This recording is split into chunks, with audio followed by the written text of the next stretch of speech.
Hi friends, இன்னைக்கு ஒரு முக்கியமான ஒரு டாபிக் பார்க்குறோம். வினை சொல். வினை சொல் அப்படிங்கிறது ஒன்றன் செயலை குறிக்கும் சொல் தான் வினை சொல். இது சொல்லின் வகைகளுள் ஒன்று. இந்த வினை சொல்லுக்கு அடுத்து நம்ம வினை முற்று, அதாவது ஒரு செயல் முற்று பெற்றதை குறிக்கக்கூடிய ஒரு சொல்லை தான் என்ன சொல்றாங்கன்னா வினை முற்று அப்படின்னு சொல்றாங்க. இதை வேற என்ன சொல்லுவாங்கன்னு பார்த்தீங்கன்னா முற்று வினை அப்படின்னு கூட வேறு பெயரால் அழைக்கப்படுது. இதுல ரெண்டு வகை இருக்கு. ஒன்னு பார்த்தீங்கன்னா தெரிநிலை வினைமுற்று, இன்னொன்று குறிப்பு வினைமுற்று. தெரிநிலை வினைமுற்று அப்படிங்கிறது பார்த்தீங்கன்னா இது செய்பவர், கருவி, நிலம், செயல், காலம், செய்பொருள் இந்த ஆறினையும் வெளிப்படையாக காட்டக்கூடியதுதான் தெரிநிலை வினைமுற்று. உழவன் உழுதான். உழுதான் அப்படிங்கிறது யார் உழுதான்? அந்த உழவன் உழுதான். எங்க உழுவான்? விவசாயம், அதாவது நிலத்துல உழுகிறான். அதுக்கடுத்து என்ன பொருளை வச்சு உழுவான்? கலப்பையால் உழுகிறான். செய்பொருள் என்னது? அந்த நெல் கிடைக்குது இல்லையா, அதுதான் செய்பொருள்.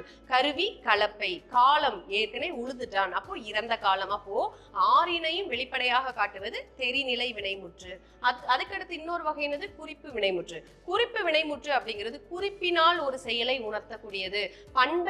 பண்பினால் அதை செயலை உணர்த்துவதுதான் குறிப்பு வினைமுற்று. இந்த இடத்துல காலத்தை உணர்த்தாது. பொன்னன், பொன்னால் ஆன அப்படி, அப்ப அதை பண்பை உணர்த்துது இல்லையா, இதுதான் குறிப்பு வினைமுற்று. நன்றி.